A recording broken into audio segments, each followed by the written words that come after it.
Le développement commercial était assez compliqué. Aujourd'hui, il est possible, moi je trouve, dans ce deuxième confinement. Pour certains, voilà, pas pour les entreprises qui sont fermées administrativement.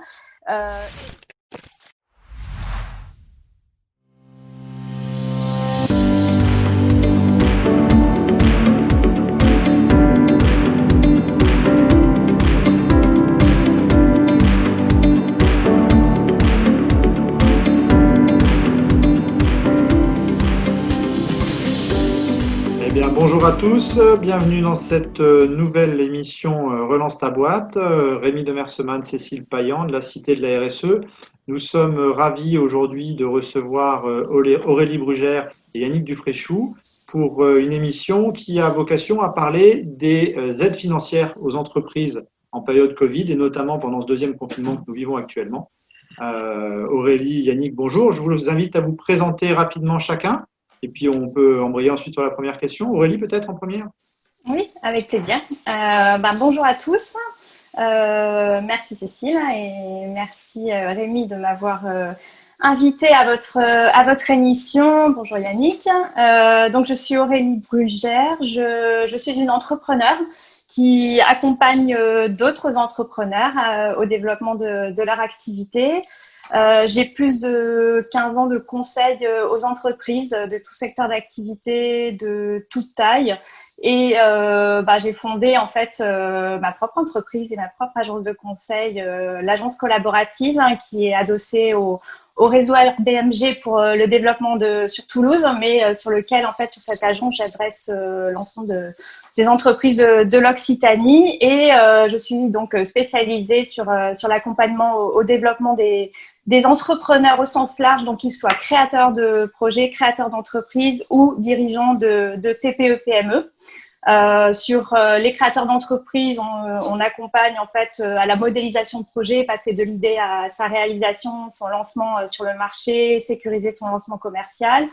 Pour les dirigeants de TPE-PME, on accompagne du coup le lancement de nouvelles offres, de nouveaux services, également justement, développement de chiffre d'affaires, comment me repositionner sur mon marché, ma stratégie marketing, ma stratégie commerciale, avec une approche très pragmatique et opérationnelle, de par mon côté entrepreneurial. C'est quelque chose, la connaissance des enjeux, des problématiques, le besoin d'aller vite.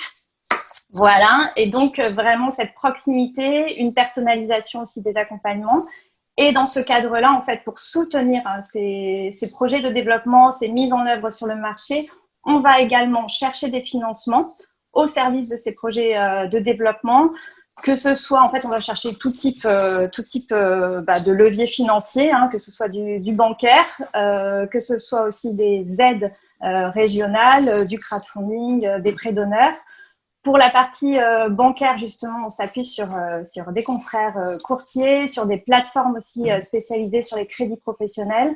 Et puis, pour les accompagnements en subventions, on travaille directement avec la région Occitanie. Bon, merci pour cette présentation très complète. Yannick, tu peux te présenter? Bonjour à tous.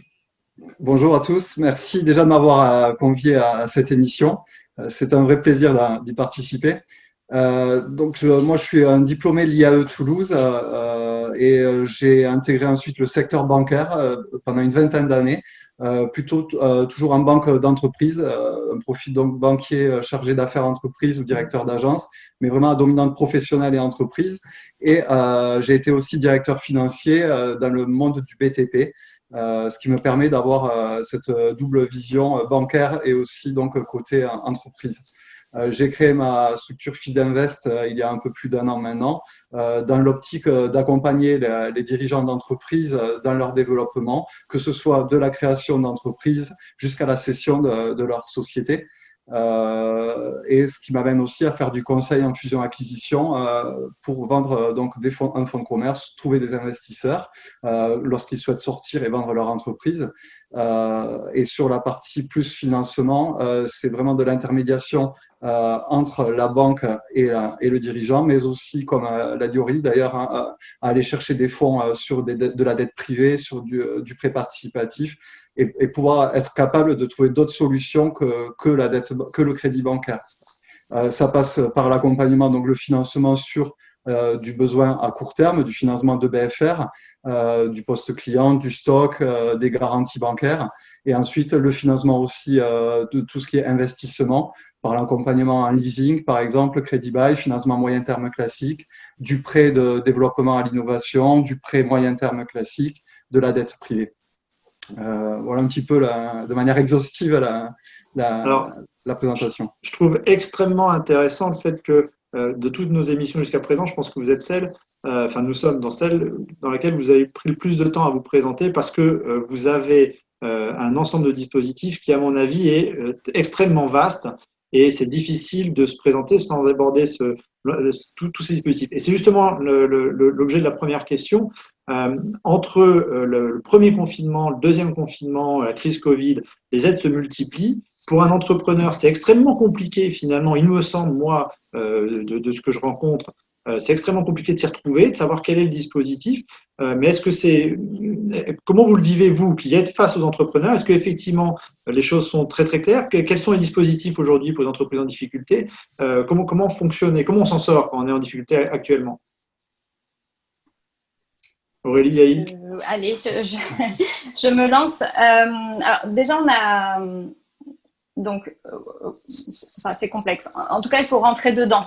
Il y a beaucoup de… Il y a du multidispositif. Effectivement, on est quand même bien accompagné. Il y a une offre en fait de dispositifs financiers qui ont été en fait mis en place et mis à disposition et par l'État et par les régions. Ça, c'est une réalité. Il y a des dispositifs, il y a des aides. Il y a des dispositifs et des aides.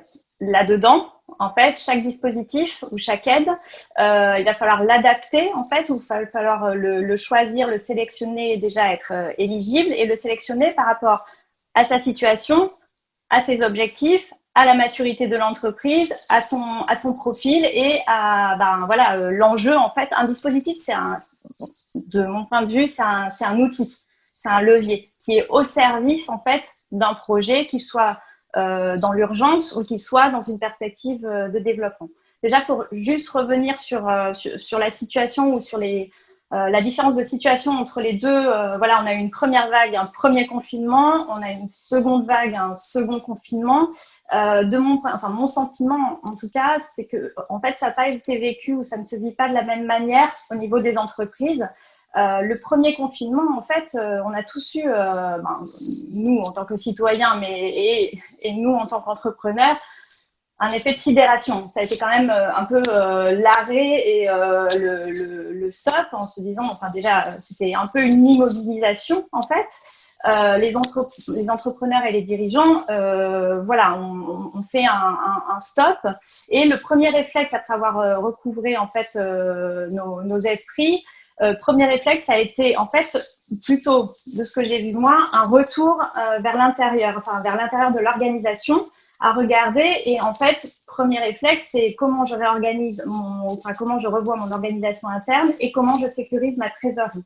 D'où du coup les dispositifs et les mesures sur lesquelles on va revenir certainement spécifiques à ces mesures d'urgence et de court terme.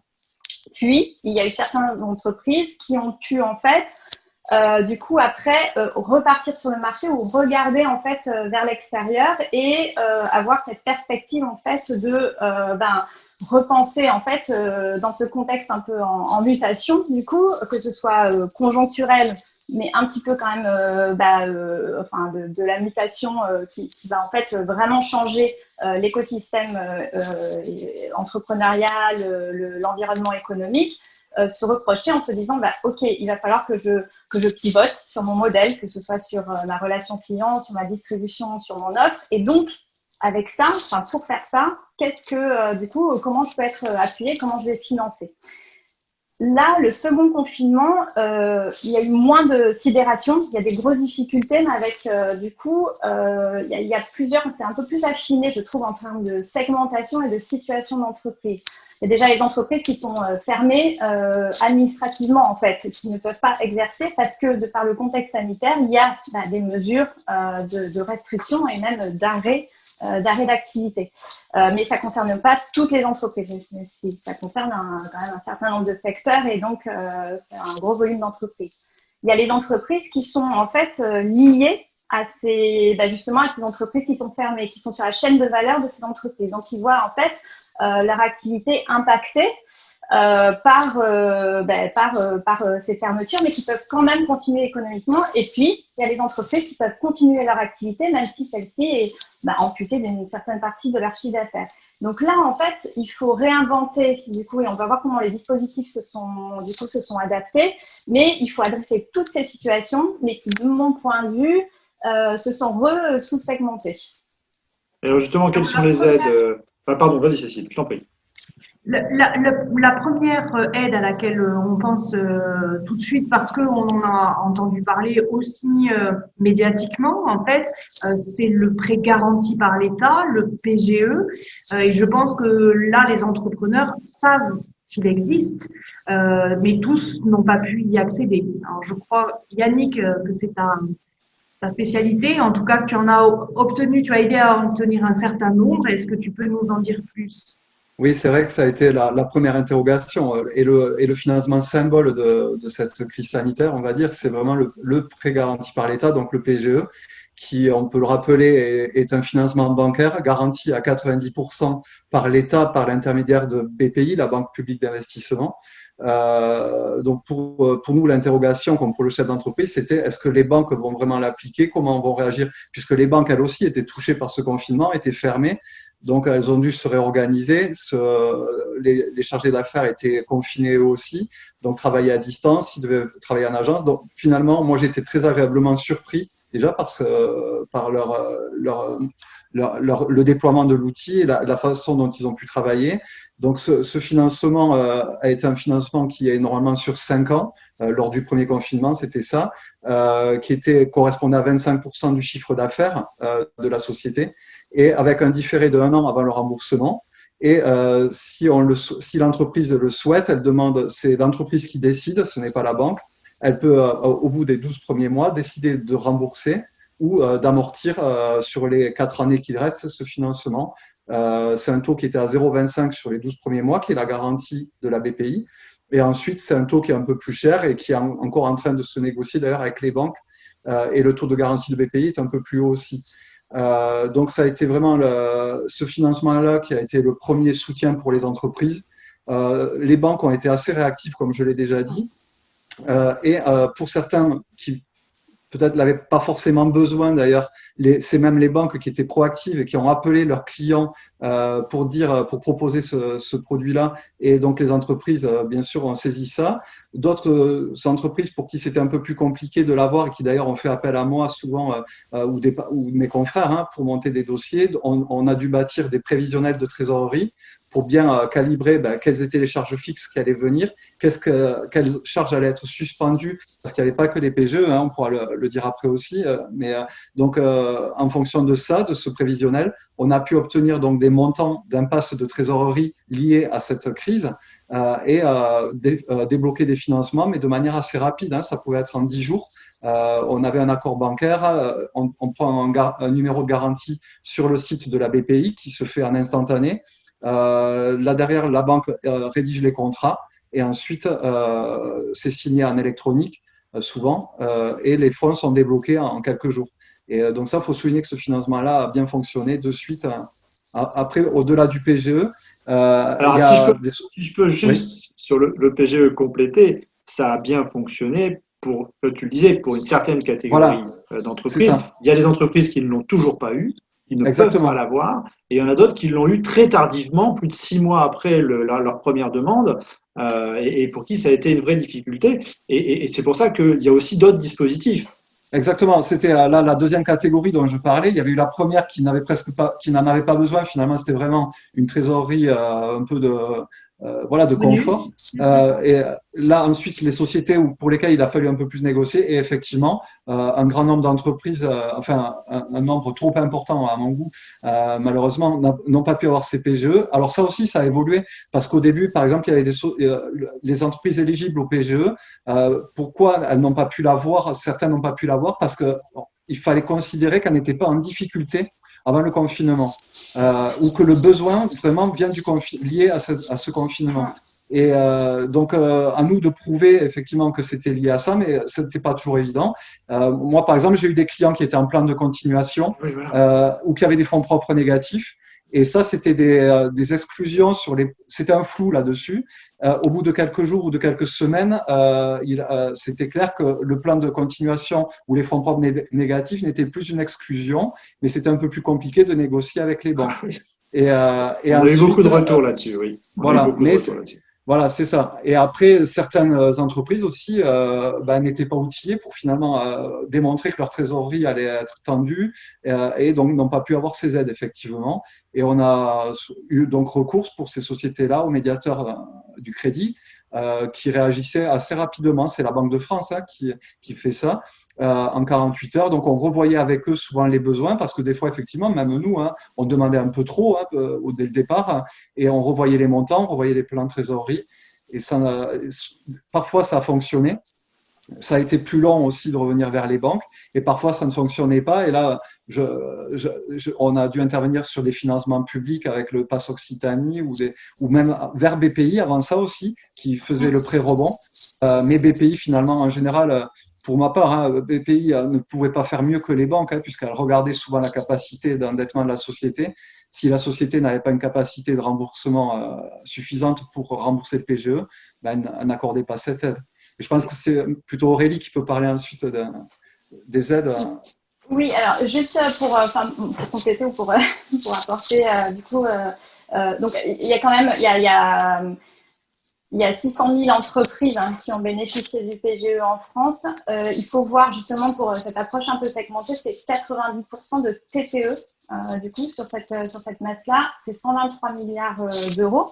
Donc, ça a quand même suivi. Et du coup, ce qui est intéressant dans ce que tu dis, Yannick, ça repose la question, ça a été des mesures d'urgence et qui étaient nécessaires. Et effectivement, quand ça a duré, c'était compliqué pour les entreprises parce qu'en fait, alors, il y a eu deux entreprises, mais la majorité des entreprises qui l'ont demandé en avaient besoin. Après, certaines ont cru que, du coup, ça pouvait être une opportunité à pas cher de faire de l'investissement, mais normalement, c'est pas fait pour ça. Et je pense que, du coup, ça pourra pas marcher. Mais du coup, ça pose la question, justement, à un moment donné. Je pense que l'exercice a été intéressant. Alors, il s'est fait dans le stress, dans l'urgence.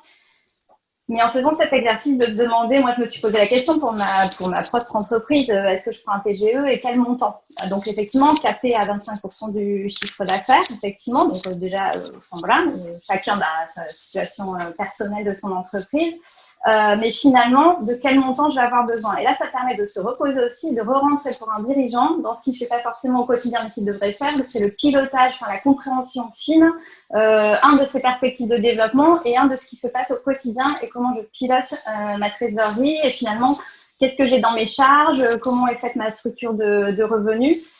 Et c'est en ça que l'exercice, alors je comprends qu'il n'a pas été simple pour l'entrepreneur, et puis c'était dans un contexte où pour tout le monde stressant. Oui, et en plus, qu'est-ce qui va se passer demain? C'est impossible de savoir. Oui, qu'est-ce qui va se passer demain et d'ici combien de temps? Parce que c'est ça aussi, en fait. Quand on monte à un prévisionnel financier, on se donne des horizons de temps. Là, l'horizon de temps, il était quand même… et il reste aujourd'hui. Alors ça, c'est la constante du deuxième confinement, c'est que l'horizon de temps est complètement incertain.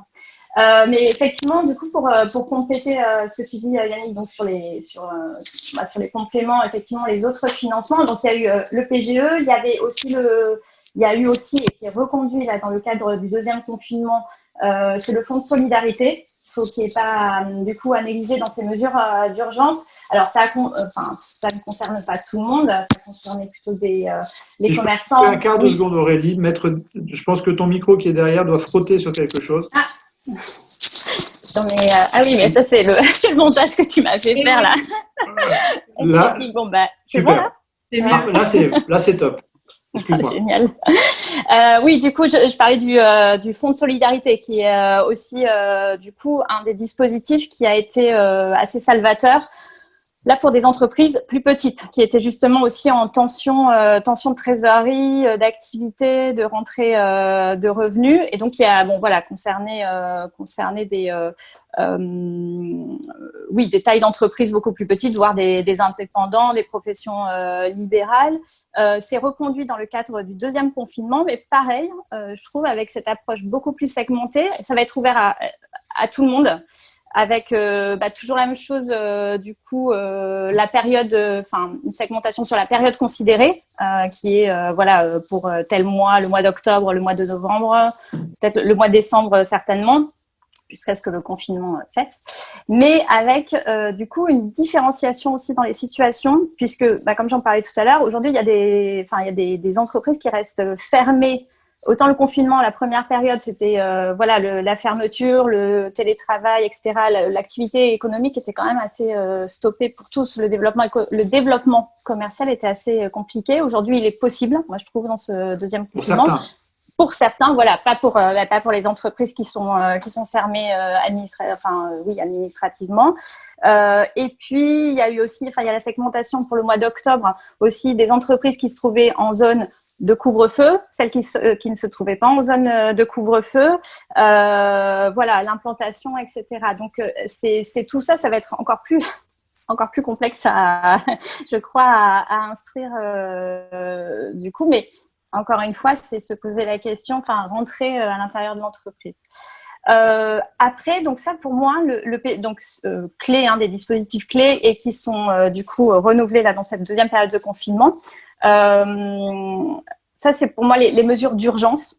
Et puis, il y a ce que j'appellerais les dispositifs de relance. Et comme on se l'est dit, en fait, on va croiser les doigts, mais on est dans une période transitoire. A priori, c'est une période compliquée. Et puis, en plus, elle est compliquée parce qu'elle arrive 2 fois dans l'année. Donc, sur l'exercice des entreprises, c'est quand même un peu dur de repartir, de reprendre ça 2 fois le même coup, on va dire. Mais du coup, il faut quand même se donner cette perspective de redémarrage, de relance, parce que l'objectif de tout entrepreneur, c'est quand même de maintenir actuellement son activité et de garder son entreprise ouverte à terme.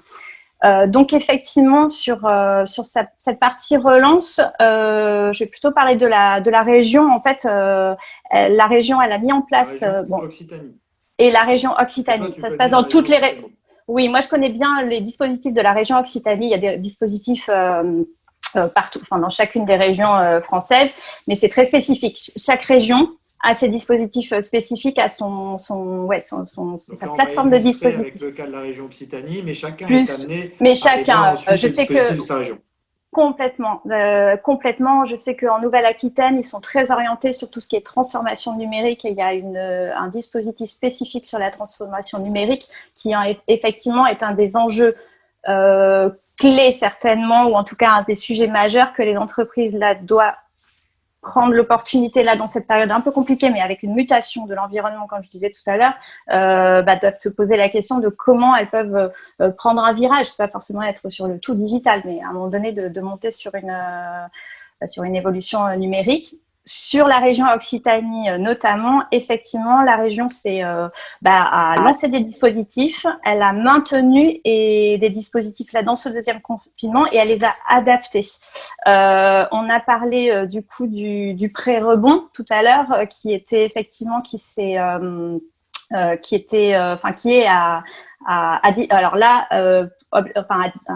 destination des PME. Du coup, avec un bilan, le prix rebond à taux zéro, ça a évolué vers les passes relance de la région Occitanie. Donc les passes relance, en fait, ce qui est intéressant, c'est qu'en fait, donc ils donnent cette perspective. Les passes relance, donc ce sont des subventions aux investissements des entreprises. Donc en fait, ça permet de soutenir les entreprises dans leurs projets de développement et de transformation, que ce soit sur du numérique, que ce soit sur de l'investissement de matériel, sur l'investissement sur des solutions qui peuvent transformer soit leur modèle de distribution, même leur organisation interne. Et ça peut concerner et des dépenses matérielles et des dépenses immatérielles. Donc aussi de l'accompagnement justement à comment je me repositionne, qu'est-ce que je fais, comment j'oriente ma stratégie commerciale, et puis mes équipes, mon organisation interne.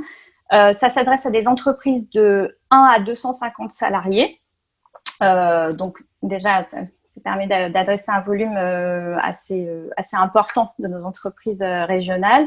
Et ce dispositif-là, enfin ce dispositif du Pass Relance, donc il faut en vérifier, du coup, il faut vérifier l'éligibilité de l'entreprise, alors notamment sur la partie code NAF, parce qu'en fait, il s'avère qu'il y a des entreprises sur certaines codes NAF qui ne sont pas éligibles, mais pour beaucoup de dispositifs de la région.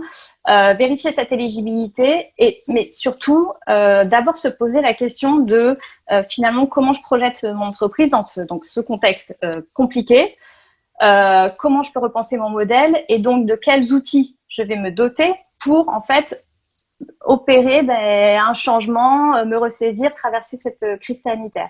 Et sur cette base-là, se poser la question de comment ça peut être subventionné et à quelle hauteur par la région.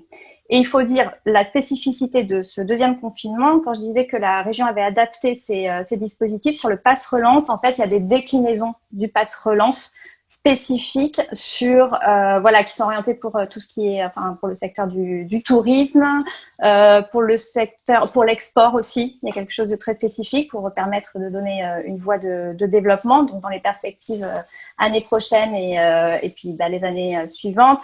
Il y a aussi un volet sur l'agriculture, l'agroalimentaire, etc. Donc Aurélie, tu nous as là parlé des dispositifs publics, donc de la région tout particulièrement, qui permettaient aux entreprises en 2021 de pouvoir relancer leur activité, la soutenir, la relancer. Yannick, est-ce que tu penses que les banques auront assez d'audace en 2021 pour pouvoir venir accompagner cette relance? Oui, c'est la grande inconnue, hein. Ça va être d'abord comment vont être les comptes des sociétés. Forcément, je pense qu'ils vont être dégradés pour beaucoup de sociétés avec des pertes. Et si on s'en tient à cette analyse-là, qui est l'analyse classique, hein, en gros, on peut prêter ou renouveler les lignes court terme sur la base de la rentabilité de la société.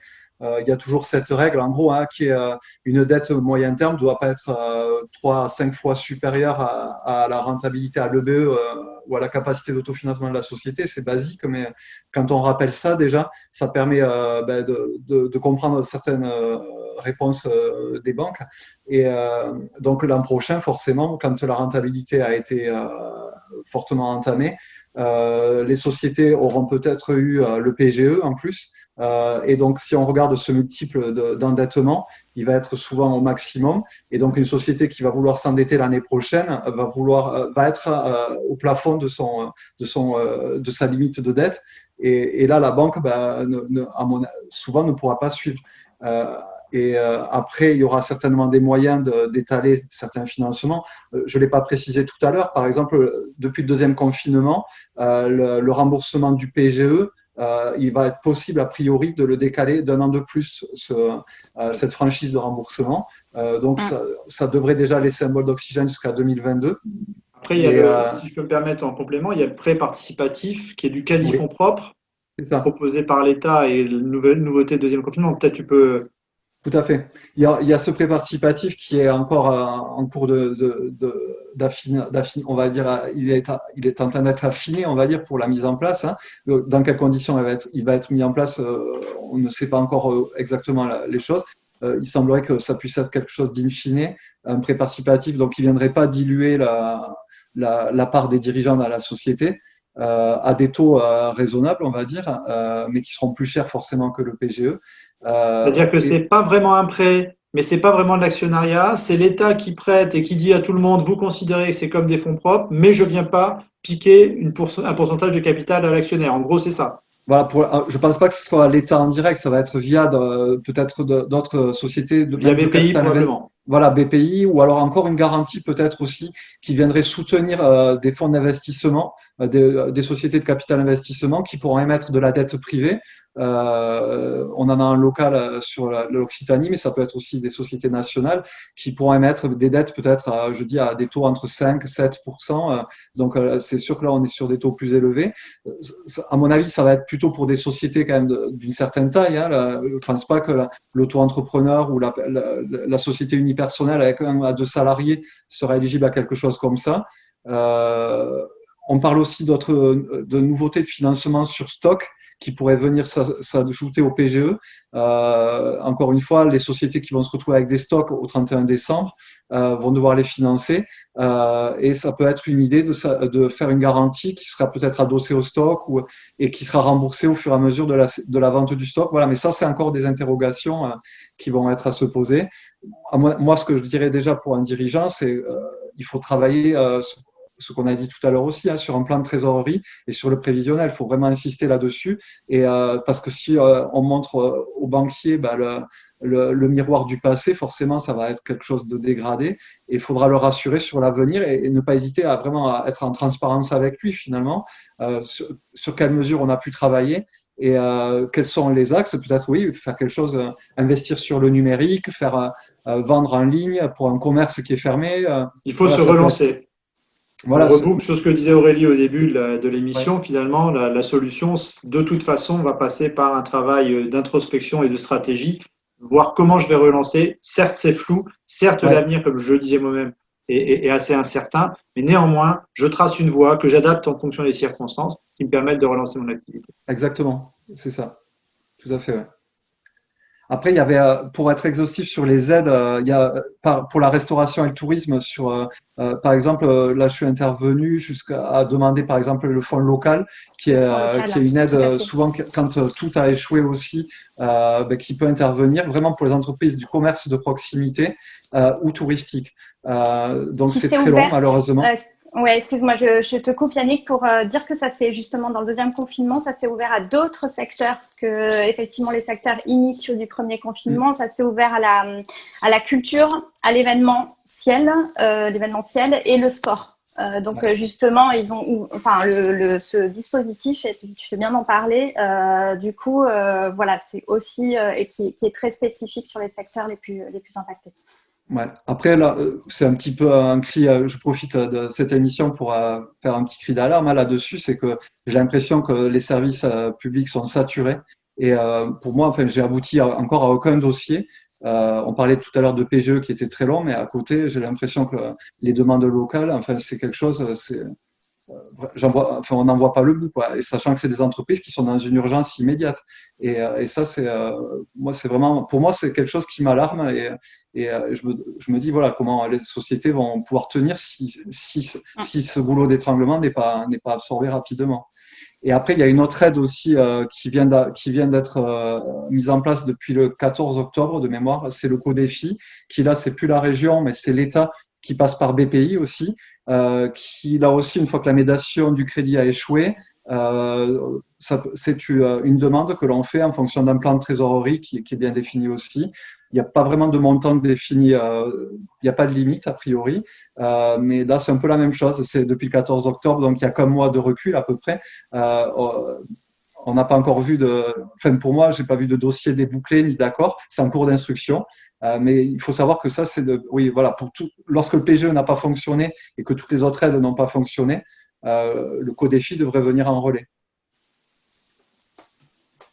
Bon, écoutez, si je peux essayer d'esquisser un pas de conclusion sur cette émission, sauf si vous avez encore des choses que vous avez envie d'ajouter. Cécile, non? Sur les soutiens au financement, là, c'est pas bancaire ou public, c'est avec les bailleurs sur les loyers aussi. Oui. C'est en train d'évoluer. On parlait de 33%, si en gros sur un trimestre un loyer était annulé, l'État viendrait combler le déficit du bailleur.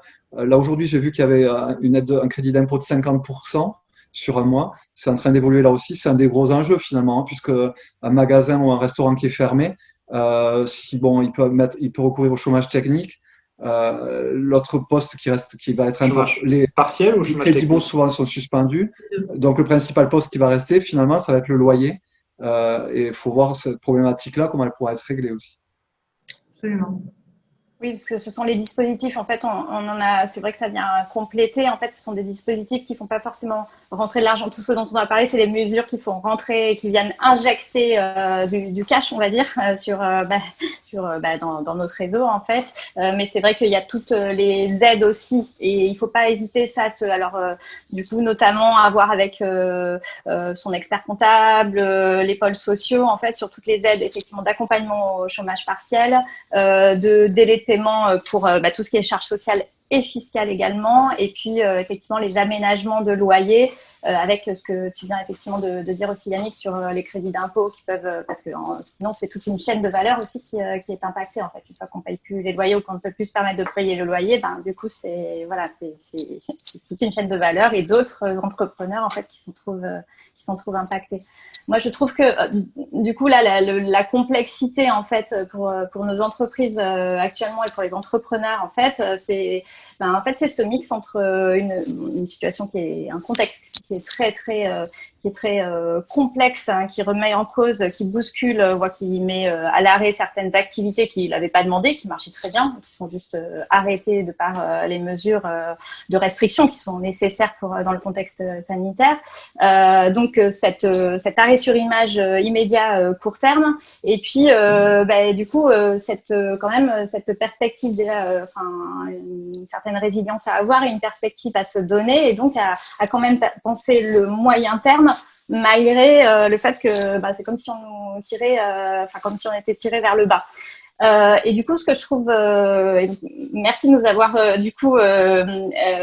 réunis dans les visions en fait, du coup dans ces mesures urgence, faire rentrer du cash, mesures d'aide qui effectivement viennent un petit peu plus en décalé, mais finalement c'est ce qui illustre aujourd'hui la schizophrénie un peu de l'entrepreneur qui doit penser et qui doit en fait agir sur ces deux leviers-là. Et je pense que c'est important du coup autour de l'entrepreneur sur cette question du financement, qui est justement qui puisse entourer de ces différentes visions et de ces différents outils, et donc qui n'hésite pas effectivement à se tourner vers des experts, ou en tout cas des gens qui ont le savoir. Tu disais tout à l'heure, oui, des aides, il y en a. Quand on rentre dedans, après, on peut, alors pas dans la technicité, mais quand on rentre dedans, on peut, tout le monde a la capacité de comprendre la cartographie des aides entrepreneuriales. Il faut juste après savoir ce qui est effectivement adéquat pour l'entrepreneur, pour son entreprise. J'ai fait l'exercice. Fait tout à l'heure pour une de mes entreprises. Elle est éligible à 34 aides différentes. Si j'ai pas un expert avec moi pour me conseiller, oui. Je peux pas choisir. Là, du coup, il faut quand même que tu descendes complètement, et certainement. Alors, ce qui est intéressant de faire à partir de là, parce que de toute façon, vous ne pouvez pas forcément activer 34 aides en même temps. Il y en a peut-être certaines qui ne sont pas adaptées à la situation actuelle. Et puis, en fait, nous, ce qu'on fait quand on travaille avec un entrepreneur, un stade de développement de son activité sur un projet spécifique, ou un moment en fait de données de vie de son entreprise, il y a quelquefois plusieurs leviers qui sont activables, mais ils ne sont pas forcément tous activables, notamment les aides de la région, tous activables en même temps, parce que aussi quelquefois c'est capé au fonds propres, et donc on peut pas en fait du coup dépasser les montants. Quelquefois il faut justement ce couplage entre la région et l'État, ou la région et les banques, pour que ça fasse un effet levier, ou les autres organismes et agents économiques. Et donc en fait souvent ce qu'on met en place avec justement des partenaires bancaires, les courtiers, les experts comptables, c'est une réflexion autour de la stratégie de financement de l'entreprise, et donc justement en se disant peut-être qu'actuellement c'est ce dispositif-là que je vais choisir, ou en tout cas activer. Ce n'est peut-être pas le plus intéressant en termes de levée de fonds. Actuellement, c'est pas ce qui va me permettre d'aller chercher le plus. Néanmoins, si je l'active là, je pourrais activer le deuxième levier d'ici 4 mois, qui me permettra de faire effectivement un saut, parce que dans 4 mois, c'est ma trésor dont j'aurai besoin, ou dans 4 mois, c'est un investissement sur mon nouveau site internet, ou sur les nouvelles fonctionnalités de mon site internet. Voilà. Et donc, c'est de pouvoir en fait, justement autour de l'entrepreneur, pouvoir réfléchir à plusieurs sur les meilleures options. Et effectivement, tout seul face à son entreprise, c'est dur de réfléchir objectivement. Merci beaucoup, merci Yannick, merci Aurélie. Merci. À bientôt, hein, et puis n'hésitez pas, vous qui nous regardez, à contacter Yannick, Aurélie, ou toutes les sociétés qui peuvent, et tous les intervenants qui peuvent vous conseiller face à la situation actuelle et face à votre volonté de traverser cette crise efficacement pour votre entreprise. Nous sommes également à votre disposition. Merci beaucoup, à bientôt. Au revoir. Au revoir. Au revoir.